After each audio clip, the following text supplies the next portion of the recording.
হরি খ্যাত ভাবের দেশে যাই। আমার যাহা জিজ্ঞাসা ছিল বলে গেল ভাই, আমায় কিছু জিজ্ঞাসা করে এই ধর্মায়া করে সংক্ষিপ্ত বলবো কিছু দাঁড়াইয়া সবারে।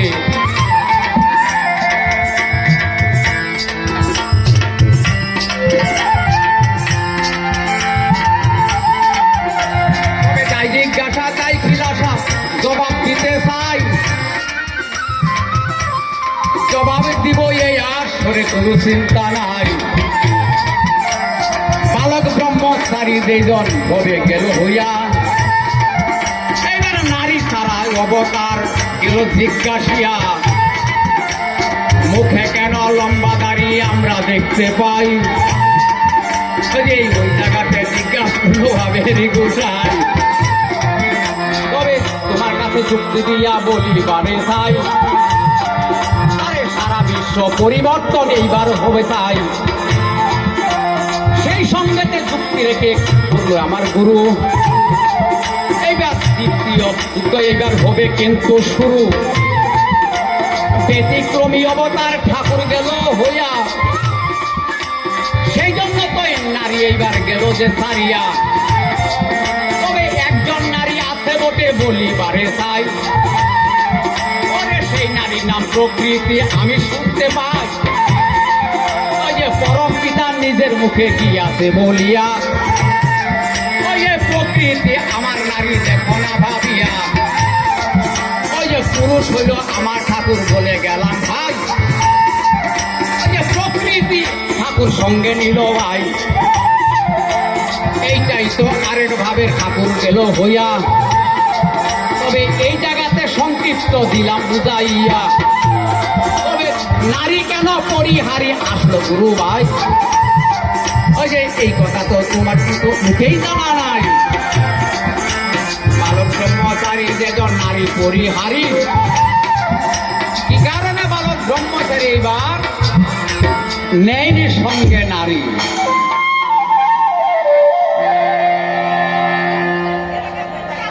এটা কিন্তু কোন শাস্ত্রের লিখিত প্রশ্ন নয়।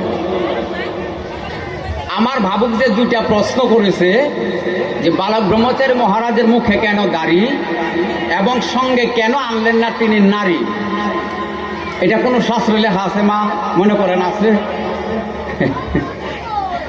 কোন শাস্ত্রে অবশ্যই লিখা নেই।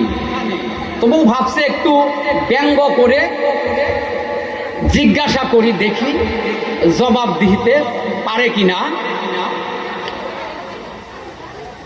ঠাকুর সম্মুখে বলেছেন এই যে প্রকৃতি, এই প্রকৃতি হচ্ছে আমার স্ত্রী, এটা এক জায়গায় বলেছেন। আবার দেখা যায় অন্যত্র বলেছেন, দেখ তোদেরকে যে আমি পেটে ধারণ করেছি,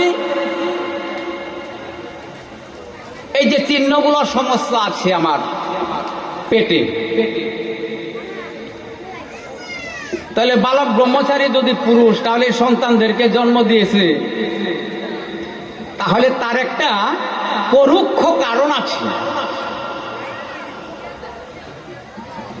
পরম পিতার একটি পরোক্ষ কারণ আছে, তোর জন্যই তিনি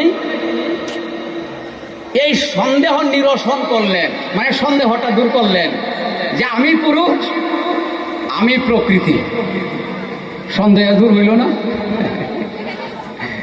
হ্যাঁ, আরেক জায়গা বলেছেন এই প্রকৃতি আমার স্ত্রী, সেটার ইঙ্গিত আমরা পাই অন্যত্র।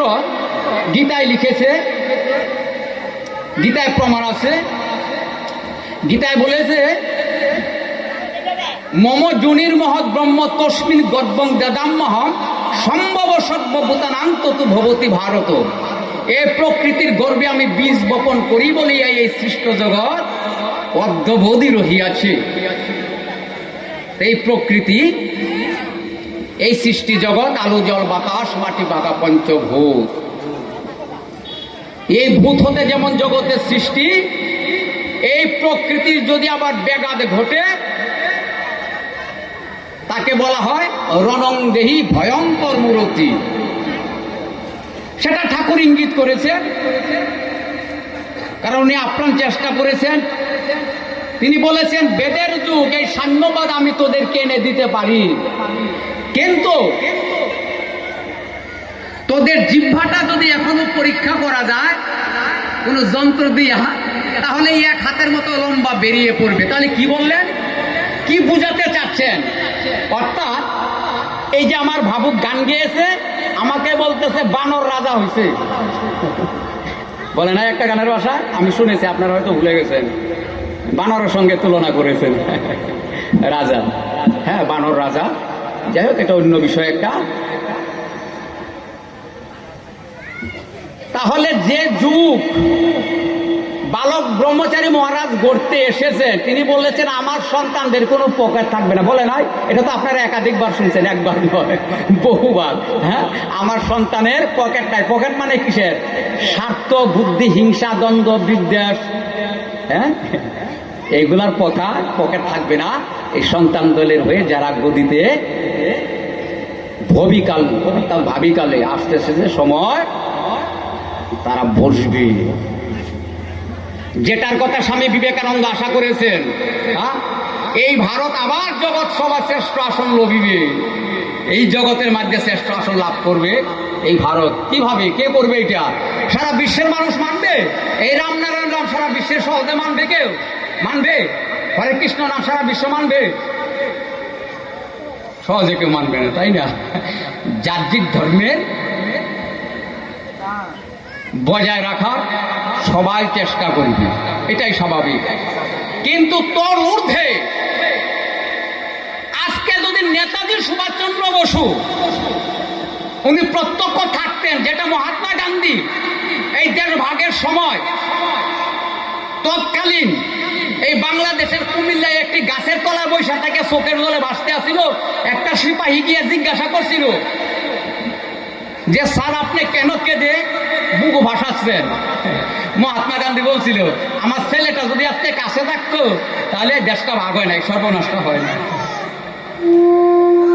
নামটা কিন্তু বলে না, ওই ছেলেটাকে দেশ ভাগ হয় না, নেতাজি সুভাষচন্দ্র বসু। আর বালক ব্রহ্মচারী একবার নয়, দুইবার নয়, শতবার বলেছেন তোমরা আলু জল বাতাস মাটি ফাঁকা পঞ্চভূতের সন্তান, তোমাদের পরিচয় মানুষ, হিংসা করো না। মন্দির মসজিদ গির্জার প্রয়োজন হয় না, এগুলিতে ভগবান আল্লাহ যিশু থাকে না। পরম পিতা একাই বলেছেন। কাজী নজরুল ইসলাম কি বলেছেন? মন্দির এই মসজিদ এই কৃষ্ণ এই হৃদয়, এইখানে বসে ঈশা মুসা পেল সত্যের পরিচয়। দেখবেন কাজী নজরুল ইসলামের কবিতায় লেখা আছে, হ্যাঁ, মন্দিরে মসজিদে গির্জায় এই হৃদয়, এইখানে বসে ঈশা মুসা পেল সত্যের পরিচয়। বিবেক না জাগলে বিবেকের যোগ্য হবেন। নেতাজি সুভাষচন্দ্র বসু বলছেন এইবার যে পৃথিবী গড়া হবে সেটা থাকবে এই যে কণ্ঠ পর্যন্ত, তার তল দেশে হইল হৃদয়, হৃদয়ের ভারতবর্ষ করবে নেতাজি বলেছেন তার জীবনে। তাহলে সেই দেশে যারা থাকবে হনুমানের দলই থাকবে। তুমি বলছো আমাকে ব্যঙ্গ করে, হনুমান রাজা, হনুমান যদি শ্রীলঙ্কায় গিয়েছিল রাত্র 2টোর সময়, তোমার জানা আছে? রামায়ণের সুন্দরাকাণ্ডে লিখেছে, পড়ে দেখবেন, হনুমান রাত্র 2টার সময় যখন লঙ্কাতে গিয়েছিল, রাবণের পরিবারেরা অনাবৃত হয়ে উলঙ্গিনী হইয়া করিয়াছিল। হনুমান বলতেছে না, আমি তো সীতা উদ্ধার করতে আসছি, আমি তো রাবণের বউ ল্যাংটা, হ্যাঁ, কে উলঙ্গিনী আছে এইগুলা তো দেখবার আসি নাই। হ্যাঁ, হনুমানের কাছে শিক্ষা লাভ করতে হবে। হনুমানকে রাজা করছো, হনুমানই এইবার রাজা হবে। হ্যাঁ, এই হনুমানের নামটা তুমি আইছো অদ্যবধি তুমি জানতে পারো না, এটা জানতে পারবে। সন্তান দলের ভিতরে আসো। রবীন্দ্রনাথ ঠাকুর বলেছে কাউকে জানতে হলে, বুঝতে হলে তার ভিতরে যেতে হবে, বাহির থেকে তাকে বোঝা যাবে না। বিশ্বকবি বলেছেন সন্তান দলকে জানতে হলে, বালক ব্রহ্মচারীকে জানতে হলে তার ভিতরে প্রবেশ করতে হবে। নেতাজি সুভাষচন্দ্র বসু বলেছেন এইবার যা ঘটবে বরঞ্চ তাতে তোমরা আনন্দই পাবে। কেন বলছেন? এইবার পৃথিবীতে যা ঘটবে আনন্দ পাবে। কেন? কারণ আছে, পাগলা হয়ে যাবে, এর অন্তর্মহলে ঢুকলে পাগল হবে। ইদানিং কালে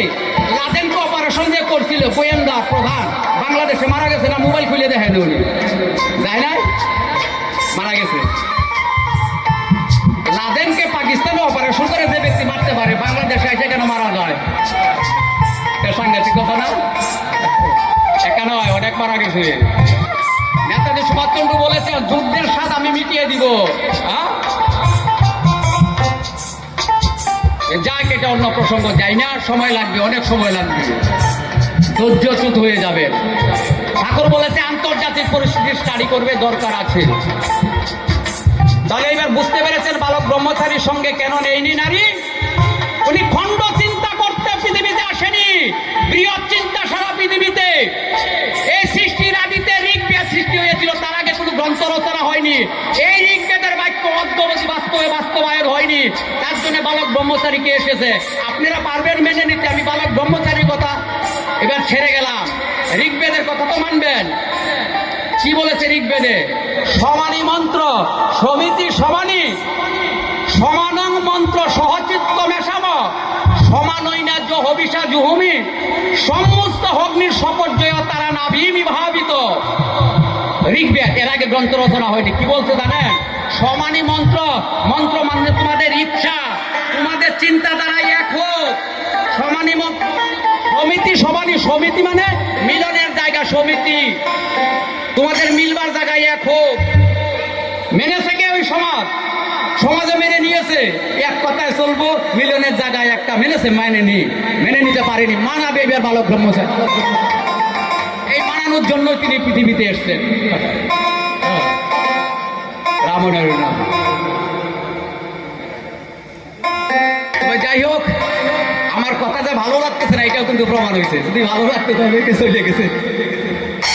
কি কর মারা না, ভালো লাগে না, ঠিক আছে। যদি ভালো লাগতো তাহলে কে যাইতো।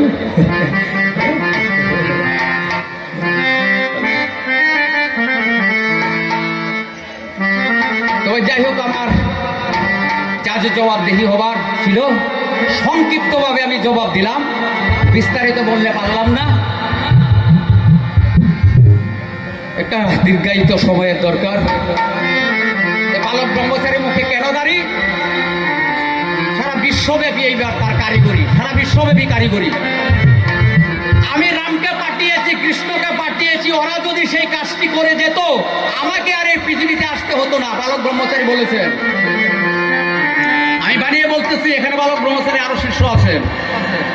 ওরা যদি সেই কাজটি করে যেত, কি কাজ করার জন্য পাঠিয়েছিল?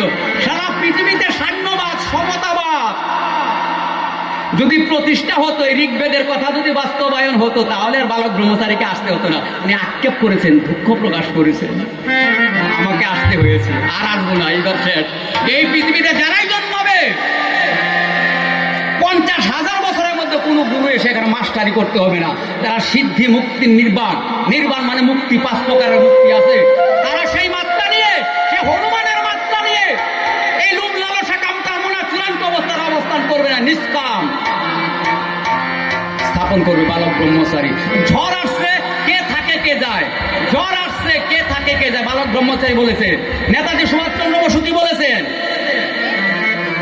প্রকৃতি মায়ের কাছে প্রার্থনা করো, এবার যা ঘটবে মাই জানে, আমি কিচ্ছু জানি না। এইবার কোনো দয়া মায়া থাকবে না, নেতাজি বলেছেন। এইবার কোনো দয়া মায়া থাকবে না। কেন বলেছেন আমি জানি না। কি তার মনে আক্ষেপ? তোমরা তো জানতে আমি বেঁচে ছিল, বলছে তোমরা তো জানতে আমি বেঁচে ছিল, তাহলে একটা কিছু অপরাধ হয়তো আমরা করেছি, জানি না কি অপরাধ করেছি। যাক, আর কথা বলবো না।